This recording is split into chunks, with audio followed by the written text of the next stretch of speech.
Rezone primer.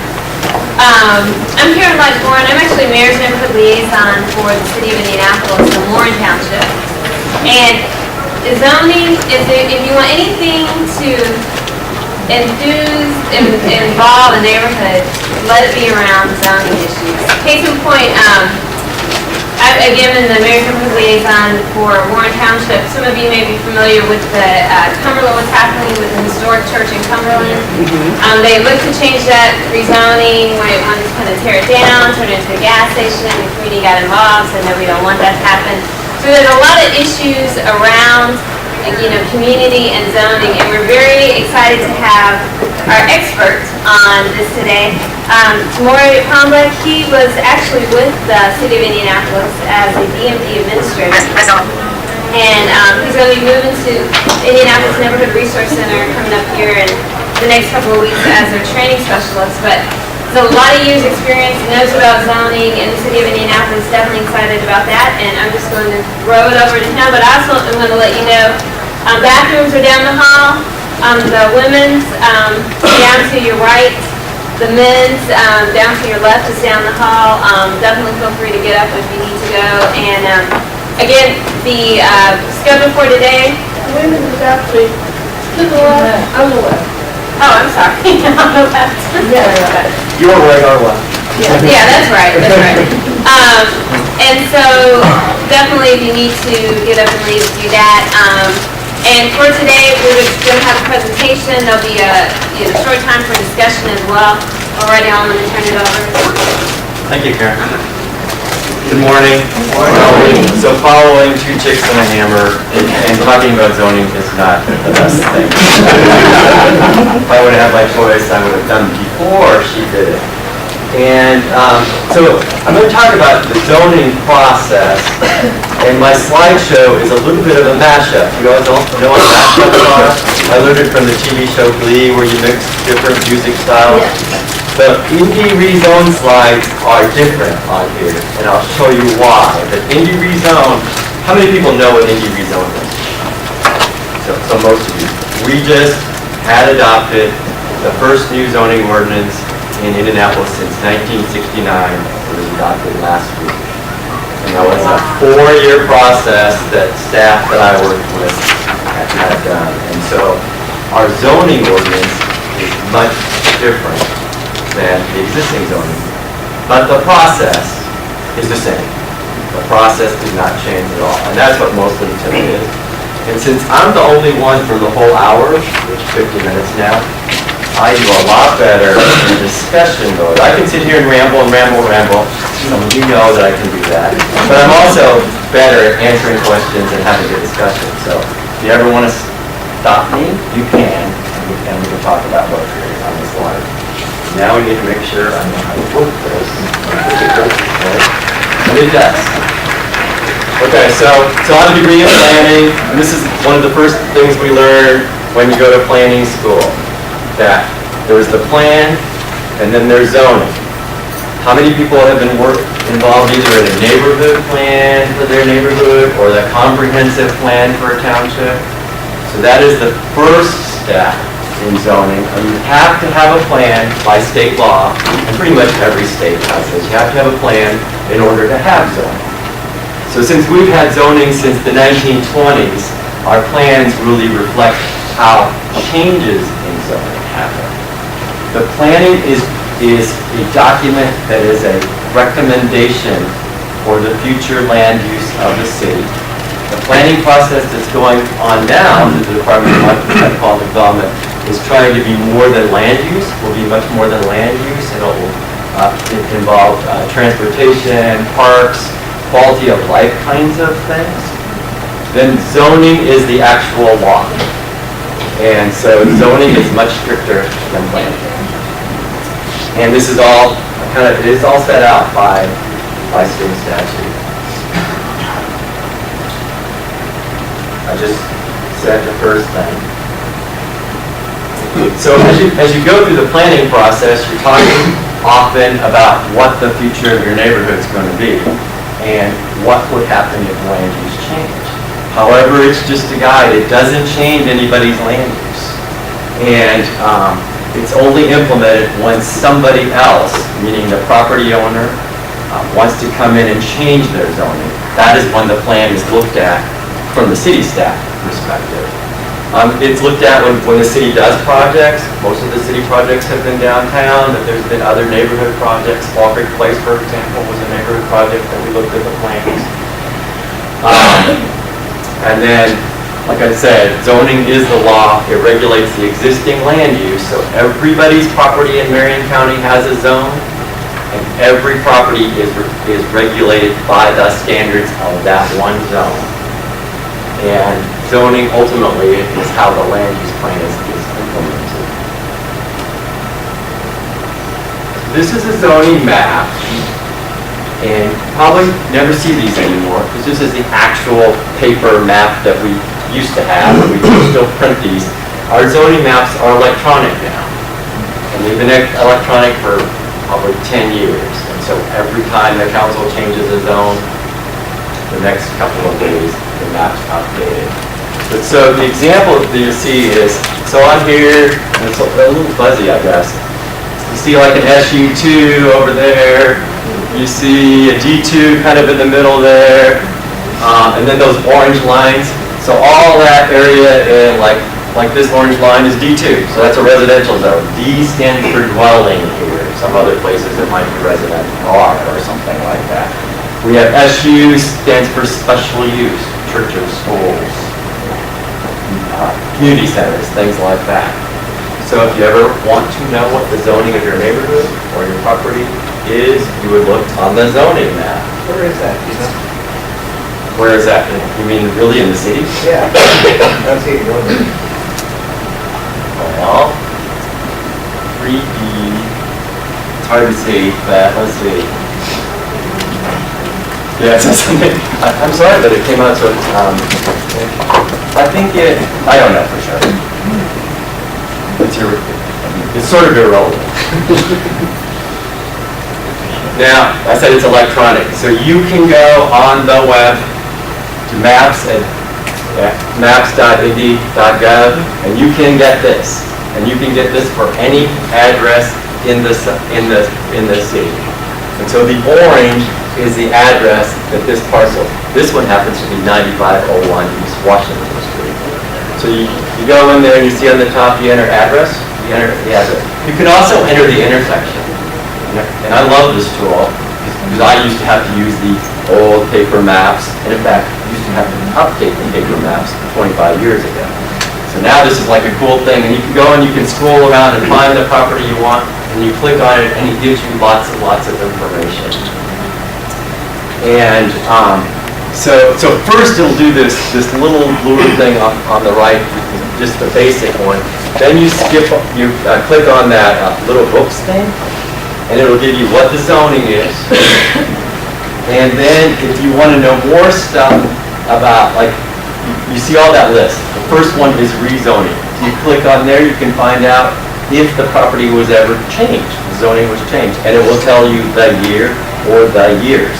If there's nothing on, it means it's selling that way since 1969.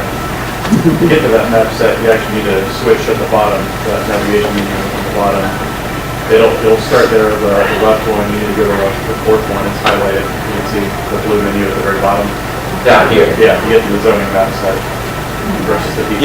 Yeah, mine at the city just comes up automatically, but there's stuff that goes off before you get to this screen.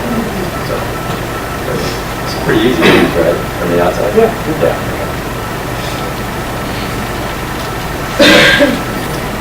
Okay, this is my first Indy Rezone mashup slide. So since Indianapolis was consolidated back in 1969 and 1970, our zoning ordinance did not reflect very well all of the kinds of development that we have. The 69 zoning ordinance was really written in the time when people thought cars were the only kind of transportation that we have, like this. So it's more of the outer development that it accommodated. Stuff on 86th Street for the commercial development, for example, where you have big setbacks and you have lots and lots of parking and you have areas to do that. They accommodated the subdivisions that had cul-de-sacs and things like that. What it didn't accommodate was the whole part of the city that was already here. The whole part of the city that was already here had small lots, alleys, commercial development, probably had parking because the interurban was how you got to those properties. And so for years and years and years, we have seen variances for redevelopment, and particularly of the commercial properties, and sometimes the residential properties. So in the new zoning ordinance, we tried to make it work for both. And remember I said it took 4 years, so part of the discussions in the beginning were how do you make it work for both? Do you create two zoning ordinances? And ultimately we decided not to create two zoning ordinances. So what we did, however, is change the development standards in what is called the compact context area, as opposed to the metro compact area.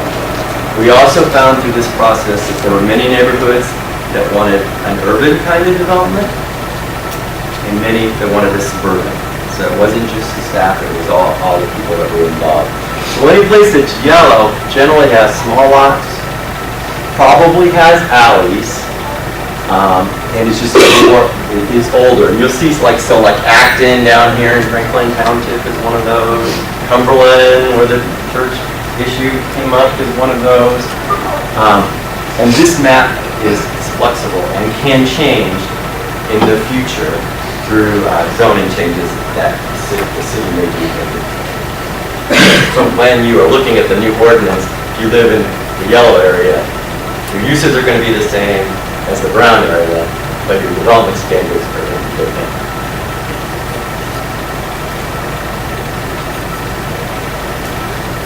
So, talk about, like I showed you those D2s, those S2s, and all of that. So every single zone is a primary zone in the zoning ordinance. And so there'll be a list of permitted uses in there. So if it's a C3 zone, which is a neighborhood commercial zone, there'll be a list of things like grocery stores, drugstores, offices, personal services, and things like that. Those are the uses that the property owner can do by right. They don't have to get variance, they don't have to do anything besides get a permit, or maybe even not get a permit, they're not going to do any construction.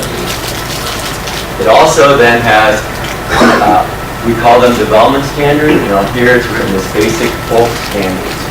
So, say you want to do your drugstore in the C3 zone, it will tell you how you can do a new drugstore, meaning how high the building can be, how far it has to be set up back from the street, and how far it has to be set back from the property lines, how much parking you have to have, how much landscaping you have to have. Those are all kind of development standards. So each zone has those. That's the basic part of the ordinance. When you go to that map thing that we showed, and under that list, you can click ultimately to the zone, and it will show you all of those standards. And there's also a thing called secondary or overlay zoning. My hands are freezing, that's why secondary zone, the most common one that you as neighborhoods might experience is a flood control zoning ordinance.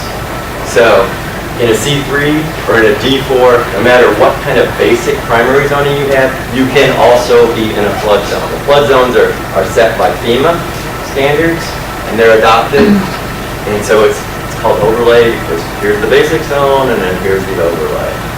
We also have well field protection.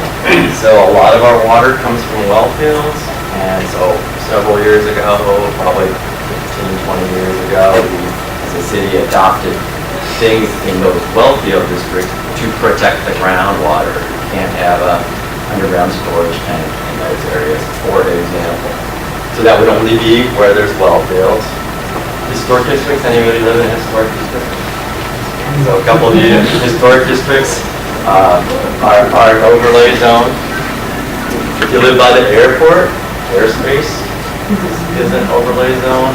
And it particularly regulates height underneath the runways and the flight pattern. that also regulates some kind of uses out there. So underneath a flood planner, you can't have a school, for example. There's some planning questions. And then regional center is the downtown, is all an overlay. And downtown is really for design.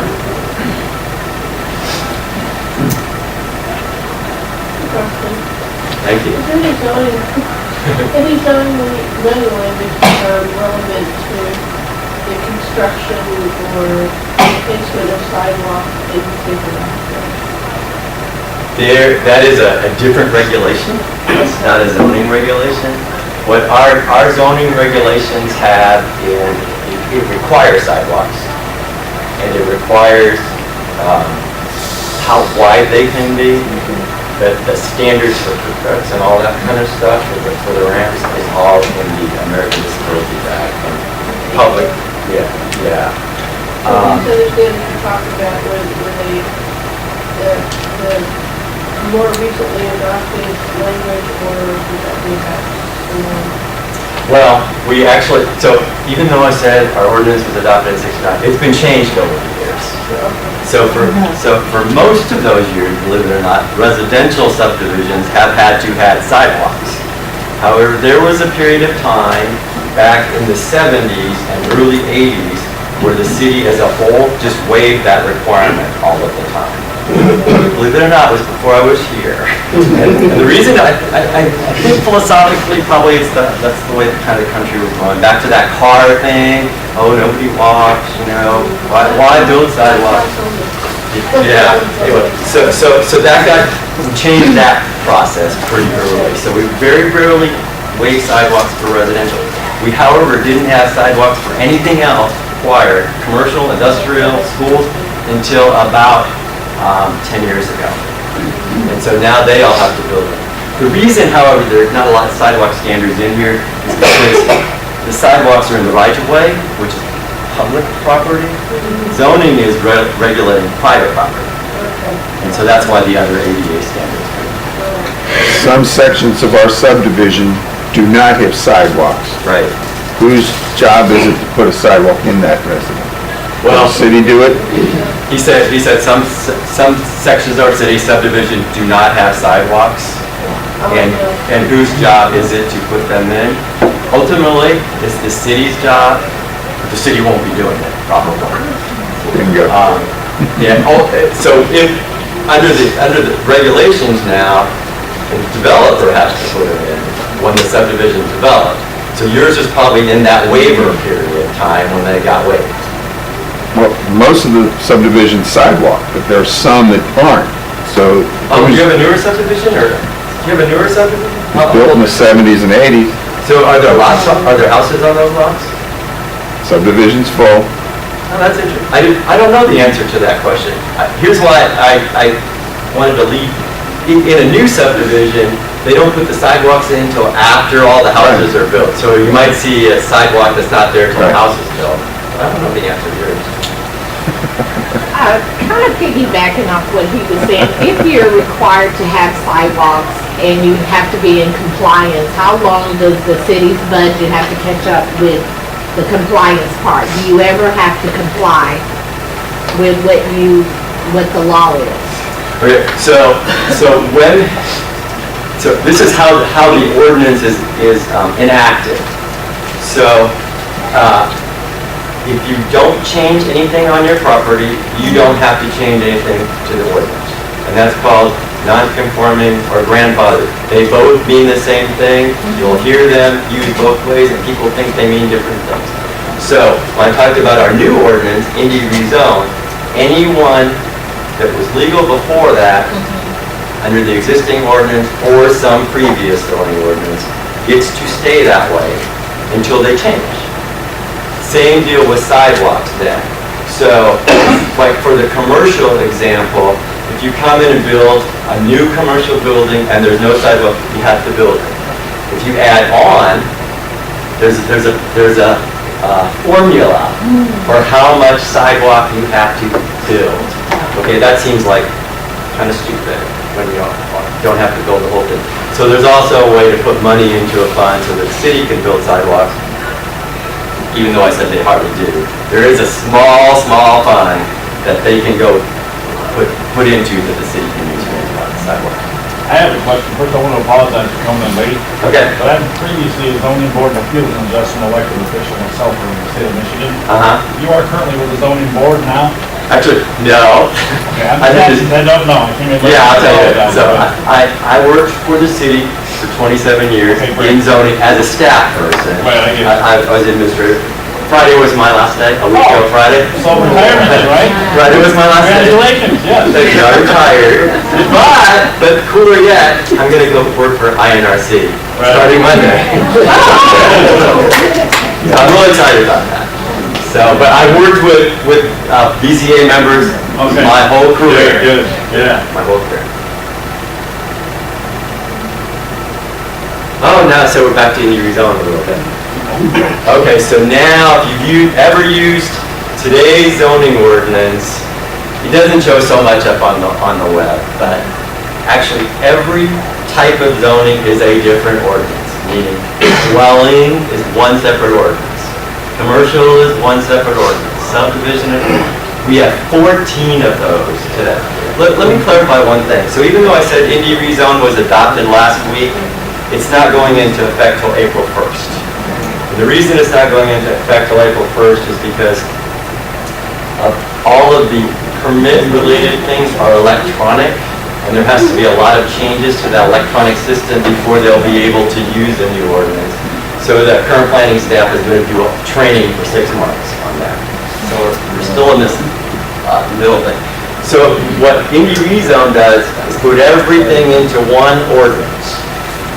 It's online, one ordinance. And there's separate text. There's lots of cool tables, and I'm going to show you one in a second. There's definitions are very important to staff people and attorneys in the zoning ordinance. They're sort of important to neighborhoods, and you probably don't use them as much as we do. But when you have 14 different ordinances and they've been updated over 40 years, sometimes all the definitions are different, and that creates a problem for permit control and protection in particular. Most of the development standards that I was talking about, the measurements and calculations are now all in one place. So you don't have to go to each different zone to figure that out and development standards. Now you might have heard about sign regulations. Last summer there was a debate at the council about electronic billboards. The sign regulations are a part of the zoning ordinance. But when we started working on this, you know, signs bring a lot of emotion from a lot of different people, and we figured that would take over the whole ordinance if we just did signs. That will be the next thing. The staff is going to start working on the sign regulations in 2016. But it's in Indy Rezone because we wanted to have one ordinance.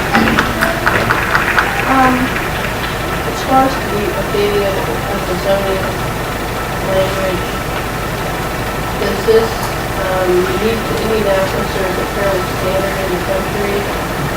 Is there a, standard that's utilized by metropolitan areas in the country, or not? Back in the 60s, that was probably more standard. Then as cities evolve, first of all, changing its ordinance is a big deal, so hardly any cities do that. It took a long time to do it. We had, for this new project, we got a grant from HUD, helped us with this process. That's why we were able to do it, and we had a consultant help us. But we wrote this ordinance for Indianapolis. We did not copy ordinances from other places. That's where you get into trouble, because Florida is much different than Indiana, and if you don't write an ordinance that fits your city, then everything's variance, and it becomes a problem for neighborhoods and property owners and things like that. It's the Indy Rezone. Well, what prompted Indy Rezone was, getting the grant helped. We applied for that grant. But, when you see certain variances get approved over and over and over, it just is a hindrance for property owners. And so we should change our ordinance to reflect that. But some other things that we wanted to change are to make our development more sustainable. The world is different back now than '69, so we likely will have some sort of mass transit, so this ordinance reflects that. This reflects less parking in the inner city, where there's more people that walk and use bikes. reflects, we put a whole bunch of standards in there about green development. So now you have, if you're a developer, you have to do your landscaping and you have to do your drainage on, and you see them separate, almost always. The new ordinance ties those together, so you use them for the better of the property and for the better of the city. So all of those things together are why we did it. Yeah, there were neighborhoods working on form-based code, and I heard that the form-based code was integrated into the zoning. Part of it. How does that work? Okay, so form-based zoning, for those of you who don't know, is instead of having all the separate zones and all the development standards, some cities allow development to happen on what it looks like, how buildings are sited on the site rather than what the use might be. And that's more traditionally how cities were created 200 years ago. And so given that we're a pretty old city, form-based would not work for the whole city. Certainly form-based doesn't work on 86th Street, by 86th Street. Form-based means you usually have buildings closer to the street and sidewalks and not a lot of parking. So we have a combination in some mixed-use zones, those are form-based. But our traditional zones, the commercial, commercial, industrial are not form-based. I don't have any slides on that. And that was like I'll say, Miami, Florida, their whole ordinance is form-based. They're different city limits. Should we maybe save questions to the end? No, actually, I'd rather do it this way. I'd rather do it this way. I'll get through it, I promise I'll get through it. So anyway, that's where our form-based is. So this is Indy Rezone. So this is the cool new thing. So in the new ordinance after April 1st, actually you can go online and look at it today. If you know somebody's zoning, like in a neighborhood case, say commercial zoning, you can go, like say the C3, kind of in the middle, and you can go down this whole chart. This is just one page. You can go down this whole chart and you can see every single use that is permitted on that property. And it goes by P. If it doesn't have a P on it, that means it's not permitted. Or A means accessory. If there are specific requirements that go to that use, for example, liquor stores, you have more requirements, like how far away from housing it has to be and stuff like that. You go to the right, and it'll tell you what section those standards are in. You can also, this is not necessarily a neighborhood thing, but more of a developer thing or property owner thing. If you own a piece of property, and it's not residential, and you want to know what usage you can put on it, you go to the left. I take it back. You have a use you want to do.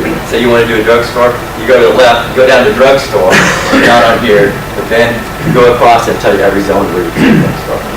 Are the changes significant in that someone could look at the code now and see if the change is going to adversely affect me and able to do it now? Yes, but here's how you,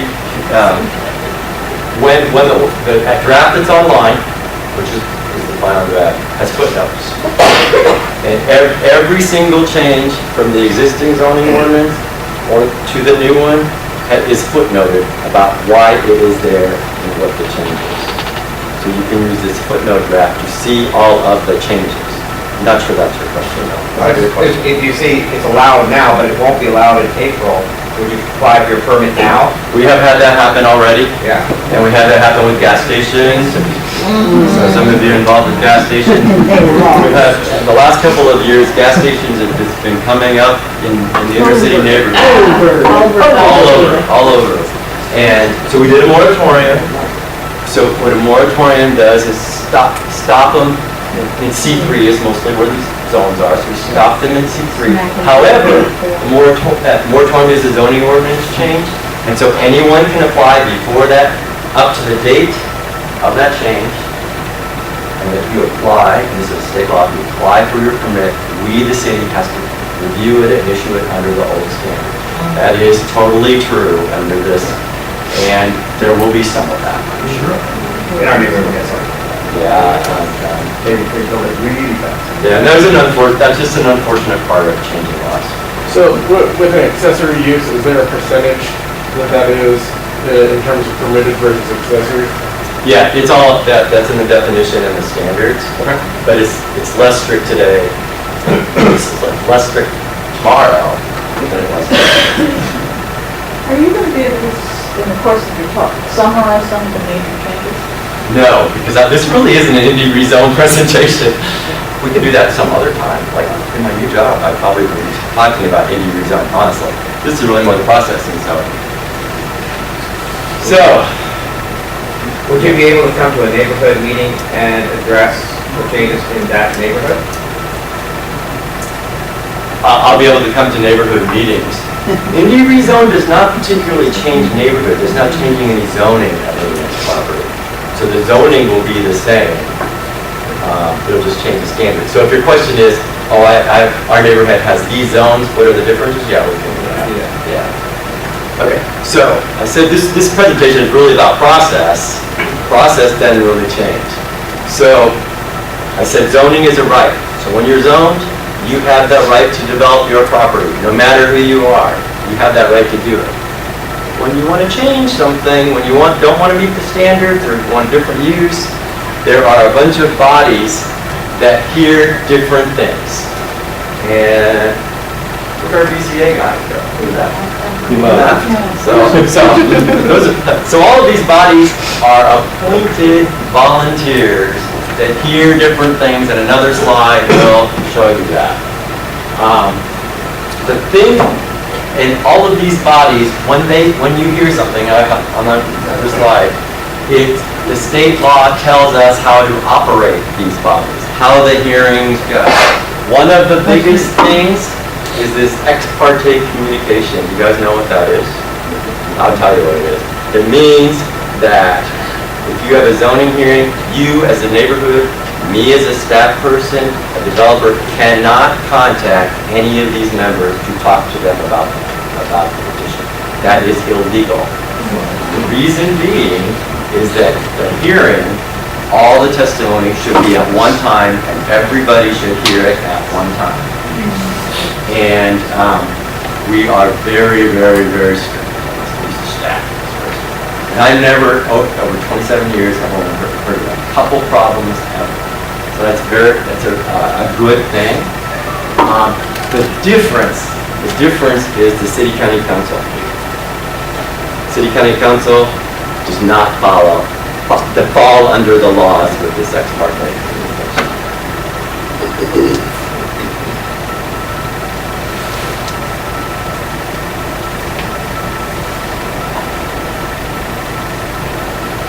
Okay, so if anyone's heard me speak before, I've been saying this slide for 27 years. So the staff is very involved in this process of reviewing petitions, whatever the petition may be. So don't worry about what kind of petition it is.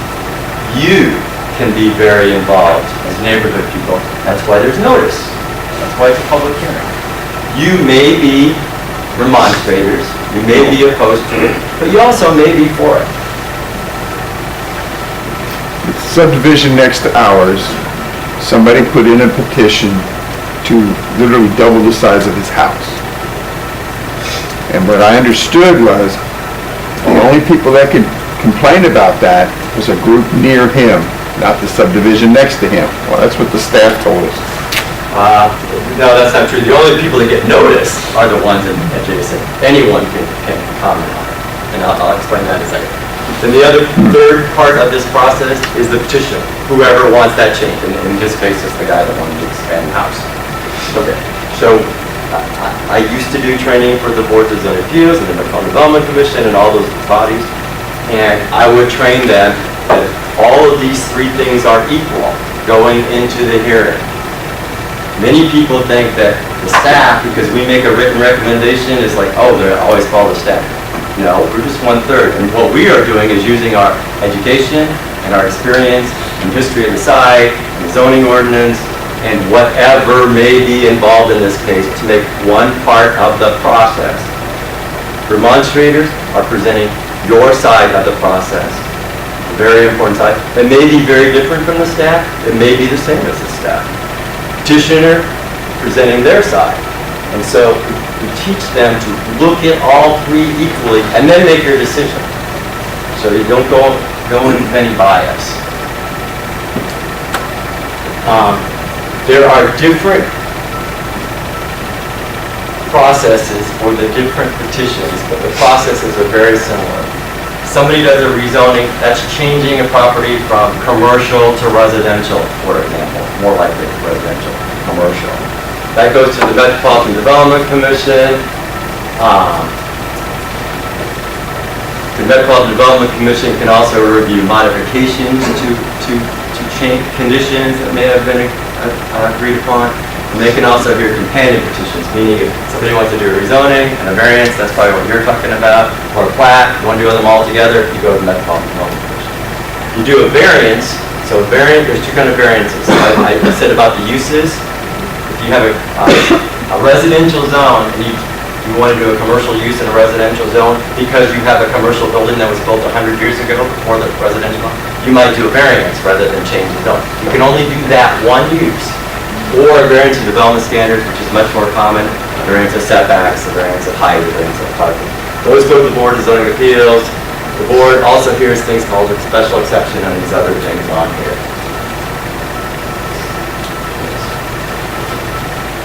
There are state requirements for what the commission is to be looking at when somebody's changing the zoning. I'm not going to read them all. You can see them. You can get them from the staff if you're ever involved in the rezoning process. And you can see that they're kind of subjective. And especially when I told you about the plan is a guide, that especially the very last thing about how the development of the plan is thinking about, that's very subjective. So you as a neighborhood would present your side of these things. There really is kind of a three-step process. The notice really talks about the process, but because a rezoning is a change in the law, the council ultimately has to approve it. And they can also deny something that the Metropolitan Development Commission approved. The key to this is if you get a notice, you're probably going to get the first hearing and work with the staff, and they'll make sure you know the rest of the hearings. All of this is for every single rezoning. Variance, I told you about what that is. I told you that. So for variances, there's what's called findings of facts. These are also state law. And so when variances were first created, I don't know if created is the right word, but back to that. You're given the right to the property to do what you think the ordinance says. Well, every single property is not going to fit what the ordinance says. So there's supposed to be unusual circumstances. And that's what these findings of fact are talking about. What are the unusual circumstances? If you're involved in a variance, and in particular if you're against the variance, you would want to use these about why it doesn't meet these things. There's findings for the development standards variance. That's what these three are. And there's findings for a use variance. And you can see there's more for a use variance. So it should be technically harder to get a use variance than a development standards variance.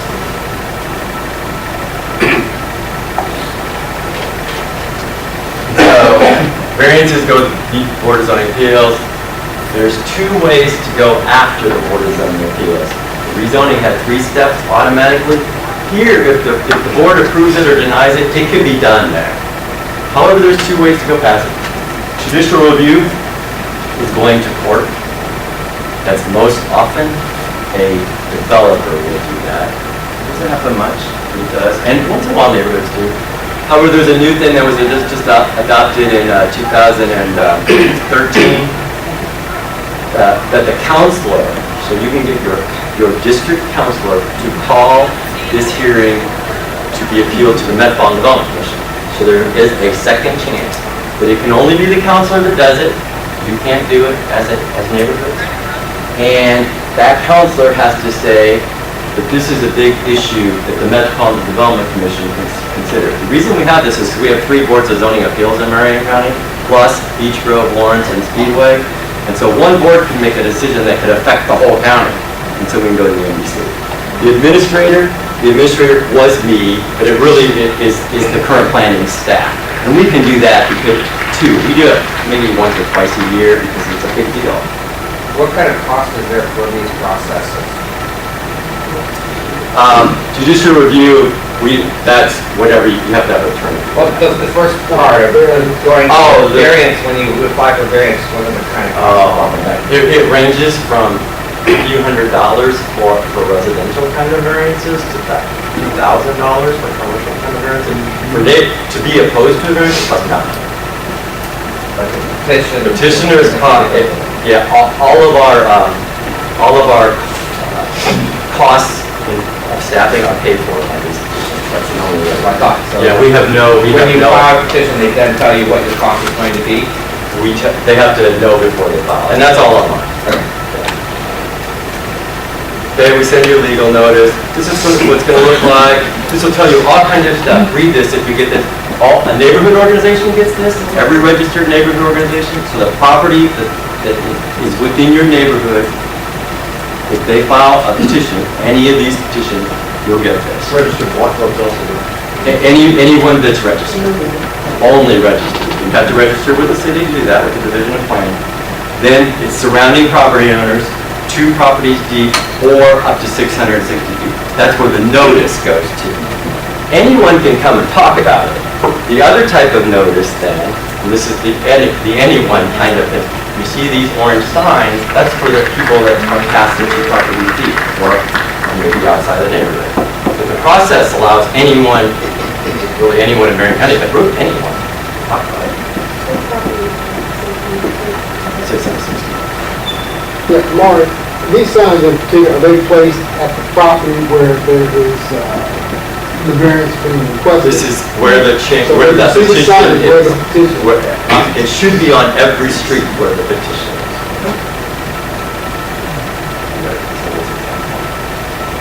Petitions can be continued. There's a way to do it automatic. It talks about that in the form.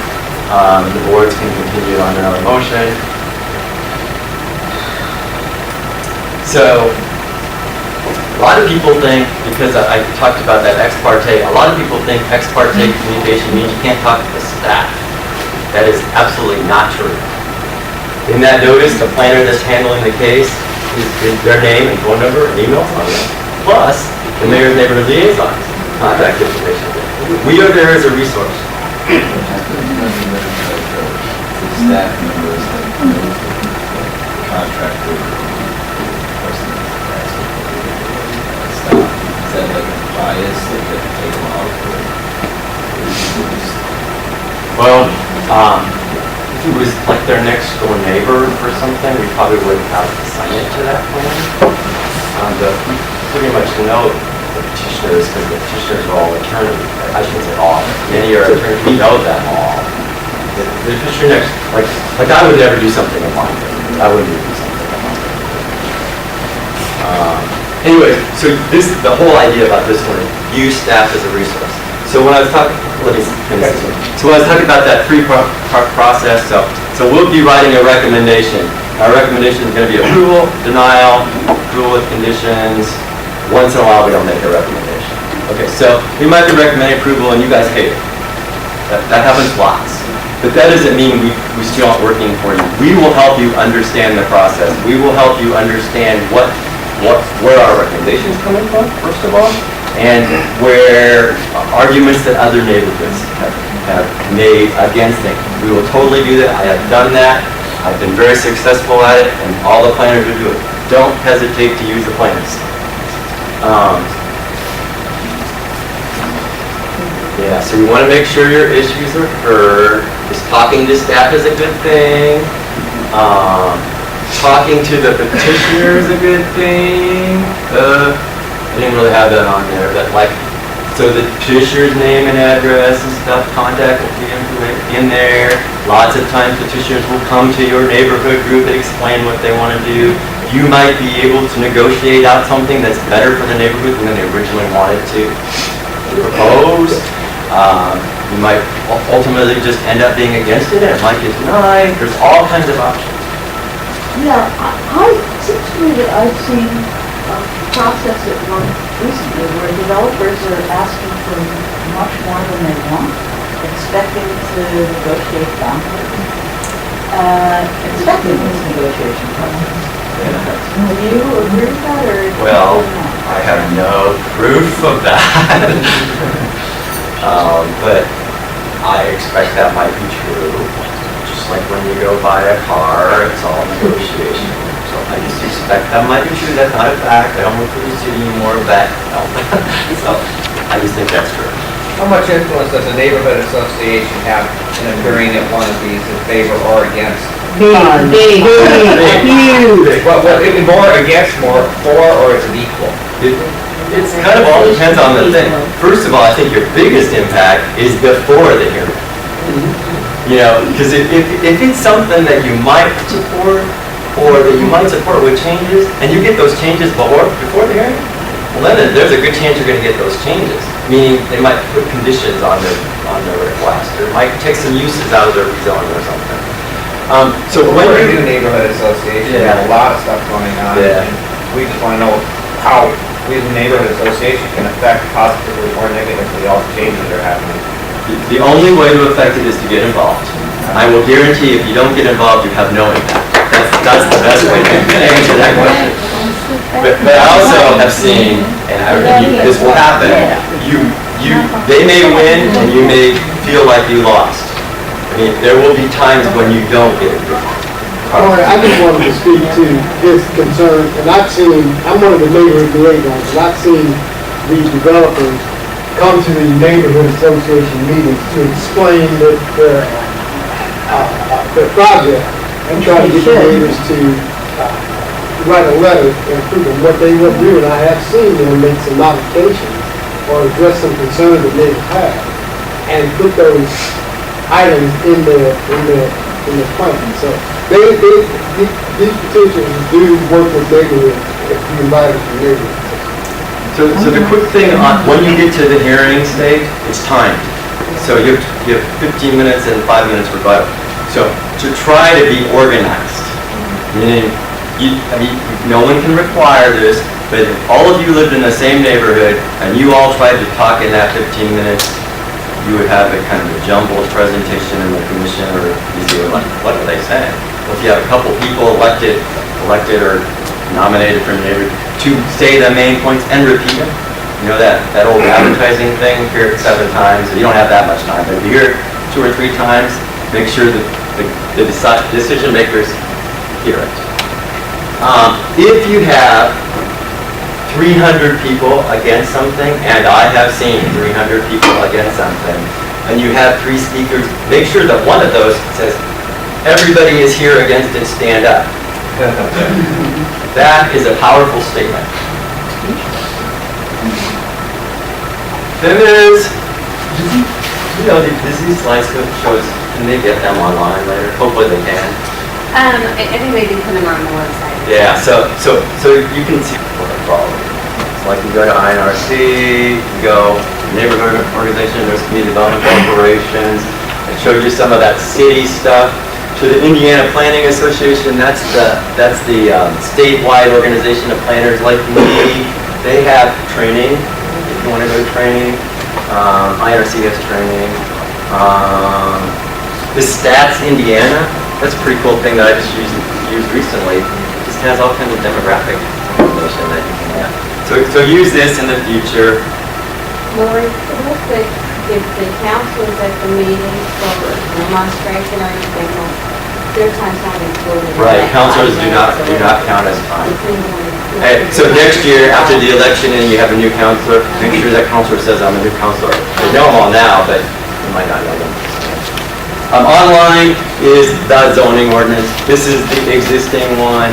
It's in Unicode, or it's in the city's website, indy.gov. So you can go on the public hearing and you can click on this stuff. This one's not interactive. Go below that is Indy Rezone, where you can see that draft I was talking about. The recommendation.